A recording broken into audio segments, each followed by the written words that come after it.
Hello everyone and welcome back to Ultra Despair Danganronpa Ultra Despair Hagakure Ultra Despair Goes Blind. In the last one we did chapter 3, well you read chapter 3 of Ultra Despair Hagakure. And yeah, I think so far it was the weakest chapter. Although I say that as if this isn't an overarching story, I realize. Because this is like one whole thing, really. You wouldn't tell this in one chapter, but it could be one chapter, you know what I mean? Like, so far, what we've done would probably take up one, like, in-game chapter? Do you get what I'm saying? It doesn't matter if you do or you don't, I guess. Let's carry on and get out of this slightly awkward silence. Hiro Hagakure. Oh, but my favourite place! On our way to the subway station... oh, hang on. Gotta move something. And by move something, I mean just give my arm a little bit of support. As he walks along the garishly coloured broadwalk, Kanon speaks. Don't you feel like you're gonna sneeze if you look directly into a bright light? Where'd that come from, dude? And, no, not really. Just answer. Do you? It's not like something to be ashamed of or anything. Yeah, I guess I do. It's some psychological thing, so it's not really that embarrassing at all, man. Is it? I don't ever feel... What? Really? Is that real? So it's also not embarrassing to have to go to the bathroom when you walk along the shore, right? Oh, nice, Kanon. Nice transition there. No, that's not embarrassing either, man. I agree with her, but I'm not sure why. Kanon stands silently. Look, if you need to pee, there are plenty of bathrooms. I wouldn't go in many of them. There are plenty of bathrooms. Oh, don't tell me you're trying to think of a way to get your money back from me, man. Oh, no. Then what are you quiet for? Until you can give me an answer, I'm gonna assume you're scheming, dude. As I give her a scolding, Kanon just blushes. Or just blushed. I have to go to the bathroom, okay? I'm holding it in here. I mean, to be fair, it's not as if, like, Komaru or Toko went to the toilet during the entirety of Ultra Despair Girls. You know, sometimes you have natural bodily functions that you need to take care of. Oh, yeah, right, So that sneezing question was a segue into asking for a potty break, huh? I mean, there are not porta potties. There are little children's potties all around. Like, we used them a lot. So maybe Komaru, that's what the saving was. Maybe Komaru peed. maybe. I don't know, man. I have no idea. Embarrassed about asking to go to the bathroom? You gotta say it's kind of cute in a way. You know, in a way. Dude, Hiro. You into that? I mean, you do you, dude. I golden shower, you know, like, ha. I don't know. I don't really know anything about water sports. Sorry. What is it with this game and just drawing out the weirdest stuff from my mouth? That is not an innuendo? I mean, it isn't, but would you really have taken it that way anyway? I don't know, let's carry on. To help the poor girl out, we head into an abandoned house nearby. Monokuma was hiding inside, but Kanon handled it pretty easily with a hacking gun. I realise I've added in a couple of words here and there. Like just then. Kanon lets out a short gasp. Oh my god. I peed a little. What happened? Did you wet yourself? No, idiot. I just ran out of bullets again. Oh, yeah. First, she doesn't mention that she has to go until right now, and now this? She doesn't plan ahead. Well, there are no more Monokumas in here, so it's safe. You can go finish your business, man. Alright, here. Hold this. Kanon hands me the purse that she was hanging on her shoulder. She's been carrying out a purse this whole time? I take it from her and she disappears into the bathroom. And as she disappears into the bathroom, an idea pops into my head. Actually, that does make sense. It's not like she has pockets she could have had that money in. How much did she pay him? Was it 100,000? Because it was a lot. Hey, I know. You're gonna try and get money out of a purse, aren't you? Hiro, you cad. Ugh. I should take a peek into her purse. Since she's the daughter of the director of TAT Television, maybe she might be behind some kind of treasure in here, eh? Now, I just don't think it's a good idea to go rustling around in a woman's purse, you know? And besides, I think the treasures you're going to find are a lot more valuable to her than they are to you know what I'm saying? I mean, he could try and use them, but I think that would probably just cause more harm than anything else. If I borrow it and take it to a pawn shop, then I won't even have to rely on the reward money. Yeah, just borrowing. Just gotta borrow for a bit, dude. Is he doubting himself? No, he's not. I whistled innocently and slowly unzipped the purse. Pocketbook, wallet, and cell phone is inside. And that's it. Oh, well, good. No, well, actually, maybe not good. You know? But, I mean, you know, not good for her, but it's not as if it would be bad for Hiro to...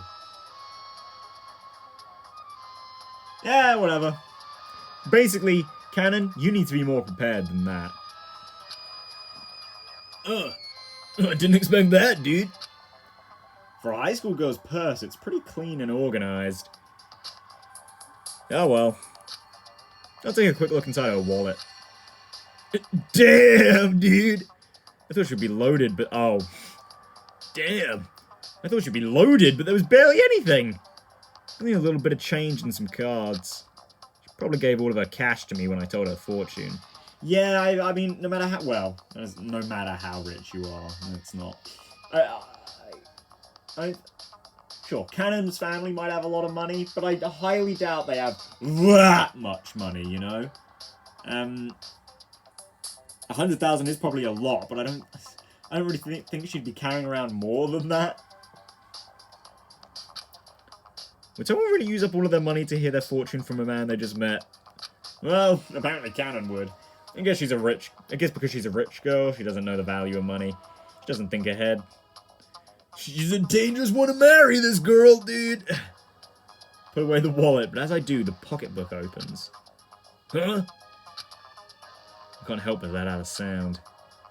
What the heck is this? As I turn the pages, goosebumps form on my skin. Oh boy, what is it? Oh! Oh, it's this!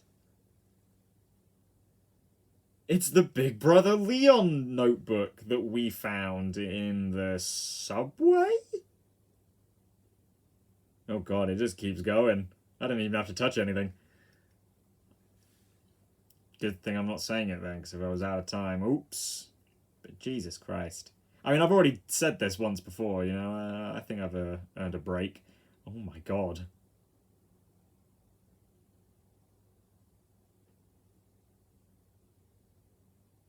Again, I've already seen this before, but I feel like always having it written out right there makes it kind of look like actually like letter by letter doing it out as they do with like scrolling text. Is this scrolling? Would you call this scrolling text? I mean, probably, right? You should, I think. Scrolling text. Yeah, it kind of makes it look even more deranged. You know, because it's almost like you can see her writing out each individual letter. She's doing it again and again and again and again and again and again and again and again and again and again and again and again and again. Like, good God.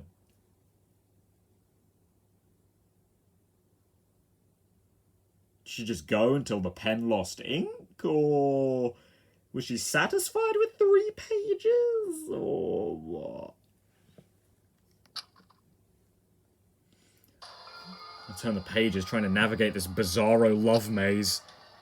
Wall, turn, wall, turn, wall, wall, wall, turn, turn, turn, wall, wall, wall, wall, turn, turn, turn, turn. The Big Brother Leon hell goes for pages upon pages. Oh, no, it's like the entire notebook. Okay. What the fuck? Okay, this is scary crazy. I gotta get out of this hell. I skip a big chunk of pages. It looks like by the time she got to these pages, she was running out of ink in her pen. Oh, she did. Okay, she did go till the end of her pen. I do a double take at the page. I make a noise involuntarily once again. What she had written there? They're called Future Foundation, but it's not my future. I'm going to crush that group of hypocrites one by one. Oh!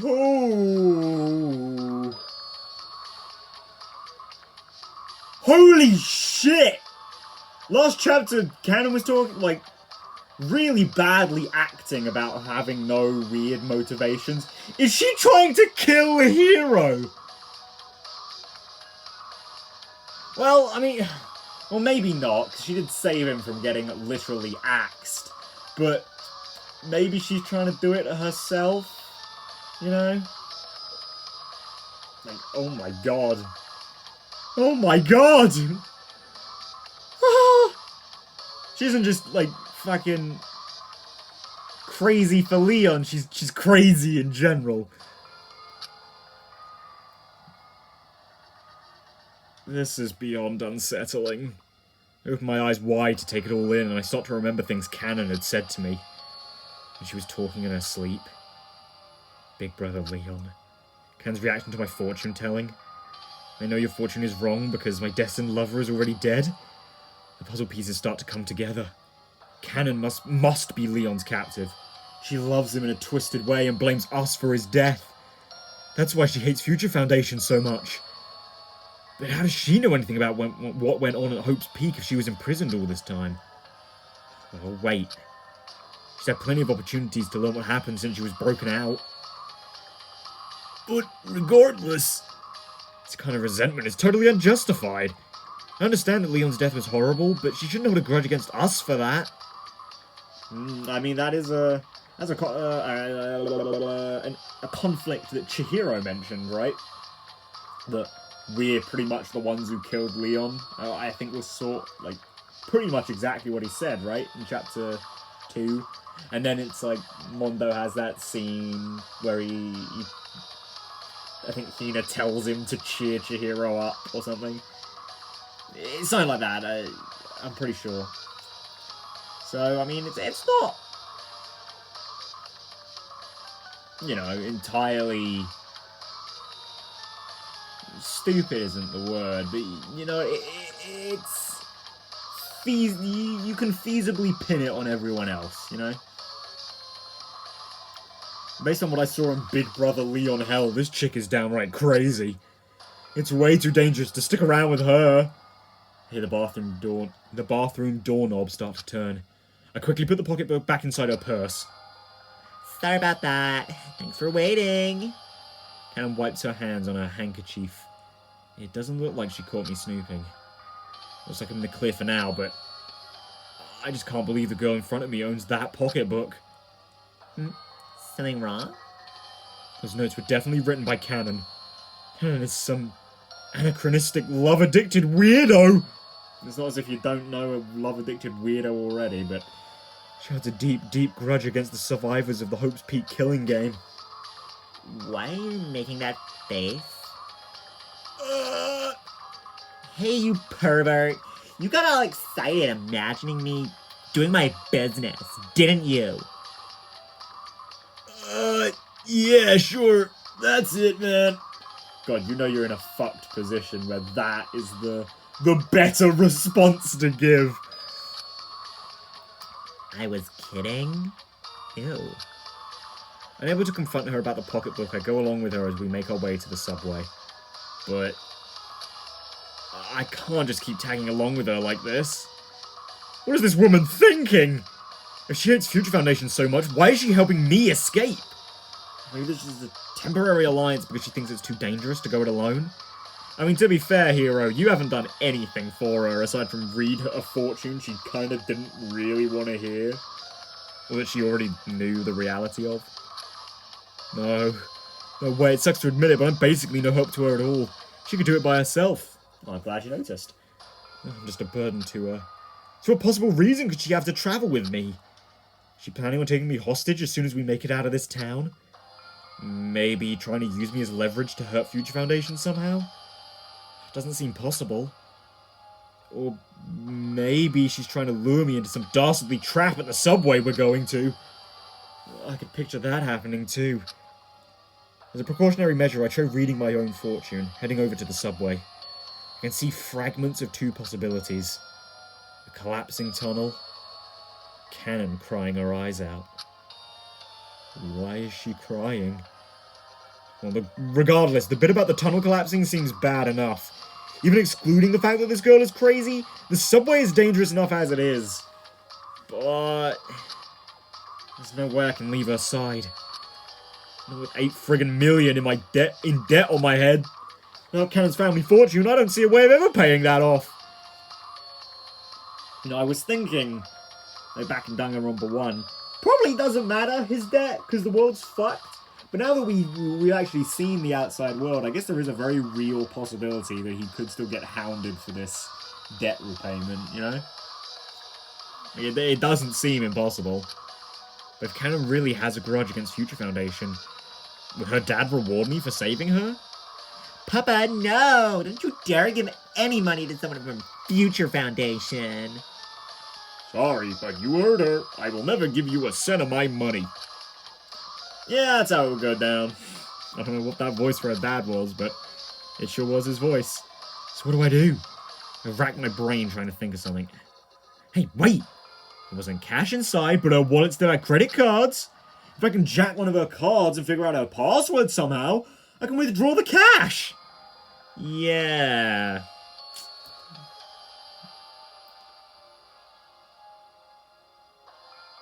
Well, I mean, how many digits is the password? Because I was going to say, oh, it's 4, but that's the PIN. Is that the same thing? As someone who doesn't have a credit card, I don't actually know. Oh well. Alright! I just gotta wait for the perfect time for her to lower her guard. What's alright? Nothing to do with you, dude. Really, nothing to do with you, man. Okay. Well, anyway, look over there. It's the entrance to the subway. Kanon smiles and points to an alley. I can see stairs leading down into the entrance to an underground subway station. Nah, let's not go in there, dude. I'm still not confident about her plan. And not just that. I saw something, dude. So what? I saw the future with my fortune telling, man. We go to the subway station, you'll cry, dude. That's the worst part. And the tunnel will collapse. Huh? Why would I cry? I think you might have dropped your Leon notebook, dude. I mean, we did find it down there. Well, we didn't, but, you know, someone's gonna find it down there. You gotta drop... Well, I guess that means we're gonna go there anyway. You gotta drop it down there. I'm pretty sure we found that in the subway. So, you know, dude. It ain't looking so good for us, is what I'm trying to say. That's not the point. The tunnel collapses while we're in there. We're dead, dude. Kanon questions me with her eyes silently. As if to say, you were fine with everything up until now. What changed? You can practically hear her saying it. And I don't let her say anything. Yeah, anyway, let's just not go there, okay? It's better if we don't. My instincts are telling me, dude. Fortune telling or instincts? Fortune telling instinct, man. I mean, that's what I told you my fortune telling was based on. That doesn't really answer my question. Does it even matter, dude? Kanon glares at me. Her eyes are so scary.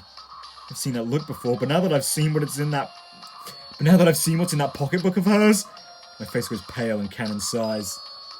I don't know why you've suddenly changed your mind, but your fortune telling is rarely correct, right?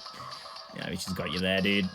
So there's basically a 70% chance the tunnel won't collapse. Well, that's not totally true.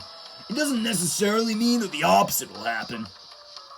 I guess that's true, isn't it? So maybe Hiro's fortune telling is a little more useful, like, in terms of, like, situations than I necessarily thought. Because, yeah, like, the tunnel could collapse, but maybe in just, like, a specific area, or it's, like, after they're through it. So, maybe, yeah. Maybe Hiro's fortune telling is actually a little more useful than anyone actually realizes. Well, if you're going to shoot down my idea, do you have a better one in mind? Not really. I don't have any ideas ever, man.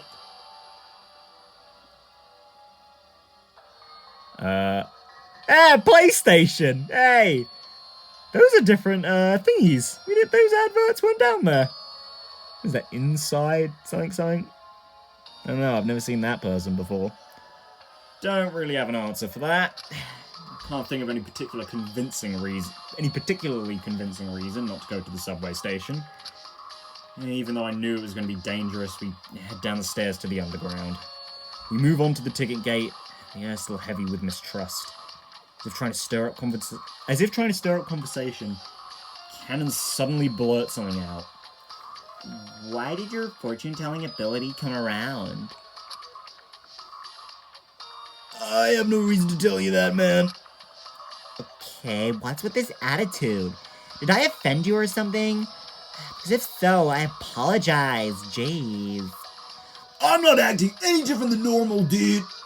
I can imagine the exact sprite he's doing right now. You know, the one where his head's slightly tilted.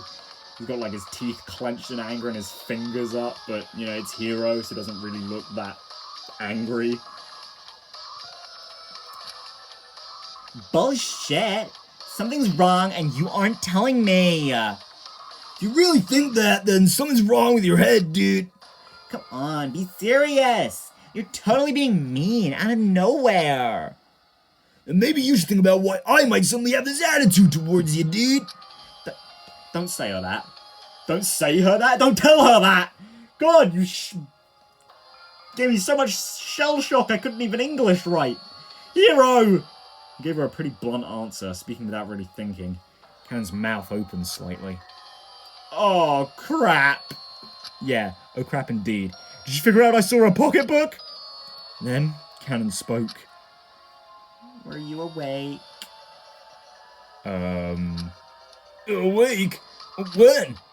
On that first night, when I woke up to go to the bathroom. I don't know why I did it, but I put a toothpick in your hair. And I couldn't get it out.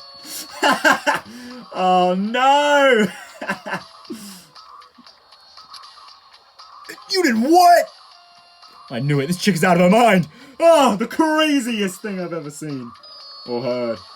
Anyway, I have nothing to say to you, dude. I shake my head rudely, and when you know it, out comes the toothpick. Oh dear. It falls to my feet. Kanon breaks out laughing. Hey, that's not funny, dude.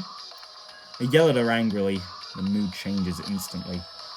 Kanon sulks and pouts from being yelled at so harshly. Okay, jeez, I get it. You don't want to talk to me. Fine, whatever. The bad vibes hanging over us, we make our way to the ticket gates. We pass through them, then head down the stairs to the platform. An empty electric train is stopped right in front of us. There's no damage to the outside of the train, but inside, it's drenched in blood. I wonder what these people felt in their final moments before being killed. close my eyes tight and shake my head before the violent image gets into my brain. I open my eyes and look down into the depths of the tunnel. No sign of collapsing, at least. The subway line must really be connected to the outside world. If we can head down here safely, we should be able to get outside the city. That's it. That's if it really is safe. There's a possibility Kanon will kill me before I can even make it outside. Oblivious to my worries, Kanon nods towards the head train car. Want to drive it all the way out of here? No, I don't think there's electricity, so I don't think you could. Get in that bloody coffin of a train? I'd rather die, man. Yeah, me too. You can tell Kanon had something else to say. She's trying to muster up the courage to fix the relationship between us. But I don't encourage her 1 millimeter. But Kanon isn't put off by the silence. Anyway, like, when you first met me, you said whack was lame, and it made me pretty happy. Where is this coming from, man? Dude, she's into some weird shit. Does she like being talked down to? The topic catches me off guard. Well, you look pissed, so I thought I'd like lighten the mood. Anyway, I meant it. I was happy. Kanon chuckles to conceal her embarrassment. Oh, back here! We jump off the platform and I walk alongside her. For some reason, I'm trying not to step on the floor. I'm up on the railroad ties. No, Hiro, you massive child. Immediately, I feel pathetic. Not manly at all. The reason I'm even alive right now is Kanon. Oh, you're talking about that? Okay, yeah. Fair enough. The pocketbook was scary, but the same Kanon who wrote that stuff is the one who saved me. But I was acting so childishly. Being all mean to her like that, it's not cool at all. It's okay to doubt things, but sometimes you just have to be absolutely sure. That's what I learned from the incident at Hope's Peak Academy. Being suspicious because of my predictions is wrong of me. With a new surge of courage, I ask her directly. What do you think of Future Foundation? And just when I finish asking my question, well, maybe it was just an instant before, Kanon kicks me hard in the ribs.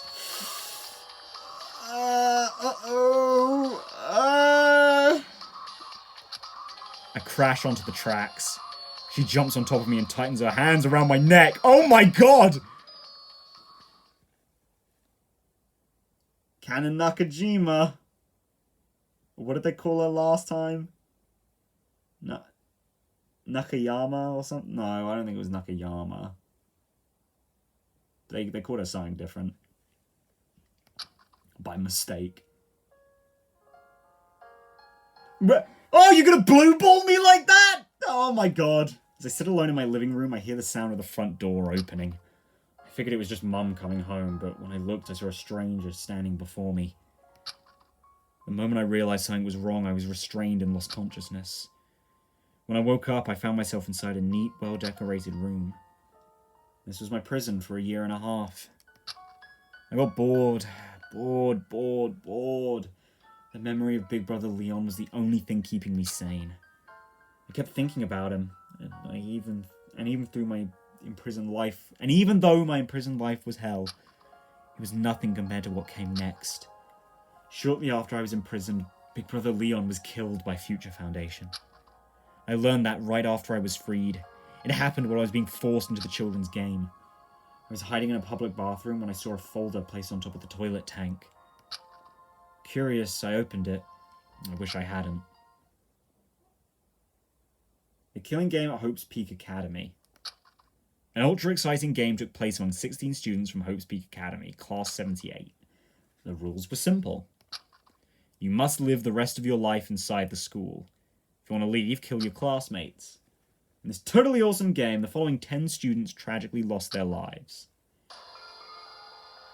Leon's name was on the list. It had to be a lie. It had to be a mistake. I refused to believe it. But there were photos inside the file. Tied up. Slumped over. The body of... Ugh. Big Brother Leon. Yeah, that was a brutal punishment. It was a really good introduction to the game.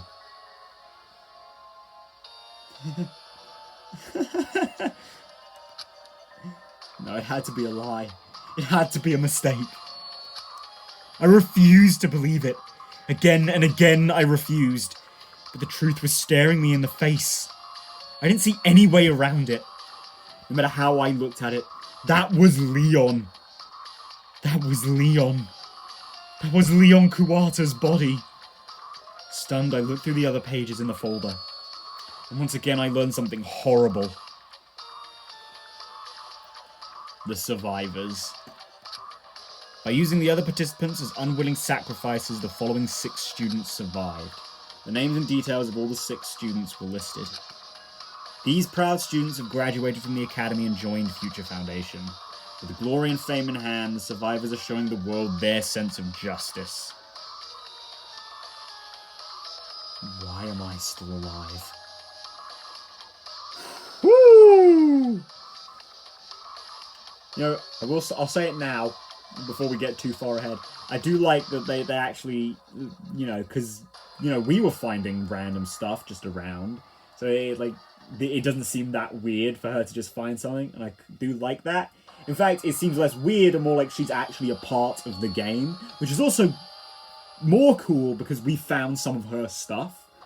Well, we found her Big Brother notebook and her hit list, but, you know, the hit list it's not like it belongs to her. She's an established character, though, so, you know. Something else, what else was I going to say? Yeah, we found a file pretty similar to this, didn't we? I don't think it was the same one. I know it listed the survivors, but I don't think it had any... I don't think it had any of that. Let's show them our sense of justice, blah, blah, blah, stuff in it. I think it was just, like, naming the survivors, and it's like, these guys killed Big Sis Junko. They're dickheads, you know? I think it was something more like that. That was my first thought. My entire world was Leon. Why am I still breathing? Why is my heart still beating? Why am I standing? Why am I not dead? Why am I not able to kill myself? No, it's obvious. I didn't die. It was Leon who died. Now I live inside a world that's over. Finished. That's the only thing I have fallen into despair. That's it. That's all. But what is this? Why aren't the tears coming? I don't feel anything at all. Have my emotions frozen in shock? Yeah, you might have just gone numb, to be honest. That's one of those things that's so shocking, you just can't bring yourself to cry. Or maybe it's not bring yourself, your body just doesn't do it. Or am I just the kind of woman who refuses to cry when the world ends? Emotions are how you feel about the world, so if the world has ended, maybe emotions end too. Anyway, I should go where Leon is. There's no point in living in a world where Leon is gone. I placed my hand on the door, intending to walk right into the claws of a Monokuma. But in that moment I realized something. Not yet. Not today. Because there are people out there who deserve to die. There are people out there acting like they believe in justice, even though they killed Leon. They're still alive, with their hollow words that sound nice, hiding how shallow they all are. I'll die. After I kill them all. I swore to my life, as if I were cutting the words right into my skin. But I couldn't kill Yasuhiro. Oh! I thought about this, like, as it transitioned back here. Has all of, like, the Kanon perspective scenes basically just been, like, these thoughts rushing through her mind at this point where she's trying to kill Hiro? I had my reasons. At first, I thought he was just some random civilian. Some weirdo with ridiculous hair was about to be killed by one of those monsters. That's why I saved him. It was after I saved his life that I found out. He was a part of that twisted game. Human trash number 1, Yasuhiro Hagakure. I wanted to kill him on the spot when he told me. Wow, whack! That old 90s slang is pretty lame. It's just so similar to what Leon told me. I fell to my knees and started bawling on the spot. I saw Leon in Yasuhiro. Wow, that is... The fact that I ended up giving those two very similar voices, that is some fucking amazing coincidence for this one payoff. Jesus. I hesitated to kill him. Longer and longer. I know he's aiming for Papa's money. I know he's Future Foundation. And he's also totally lame. But he wasn't anything what I thought a member of Future Foundation would be. When I talk to him, I want to kill him less and less. Unlike the fandom. Maybe I should just let him be. Maybe my feelings even went that far. But he just casually says to me, What do you think of Future Foundation, man? I understood immediately. It was probably while I was in the bathroom. He looked inside my purse. He saw everything I wrote. On impulse, my body moved. I kicked him in the ribs and tackled him to the tracks. I wrapped my hands around his throat. I pushed my thumbs against his Adam's apple. Hard. And that's what happened. I am going to kill Yasuhiro Hagakure. I'm trying to kill the man I used to see Leon in.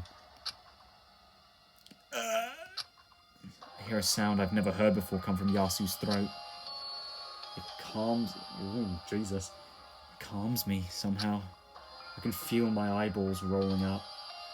You can feel your own? It's like I'm watching this happen from an outside perspective. I'm not me.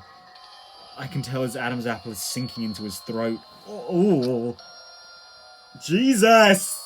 I mean, he's not gonna die. I want to kill him so bad. But what's gonna happen to, like, stop this? Because, like... This is for Leon, right? No. I want to kill him because he saw my pocketbook. Once we're out of here, he will tell Future Foundation everything he saw written in there. And if that happens, my revenge, my purpose in life will be thrown away. I have to kill him. I have to keep him from talking. His pupils are dilating. He's close to death. I'm going to become a killer. My vision is blurring over. I can only see a thin line.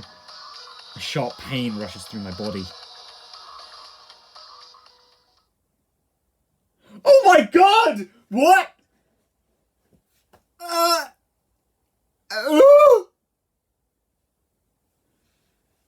That was a good chapter. That was tense. Oh, that was really good. Oh, I'm so Yo, I'm not even gonna fucking talk about it. Let's go. Chapter 5.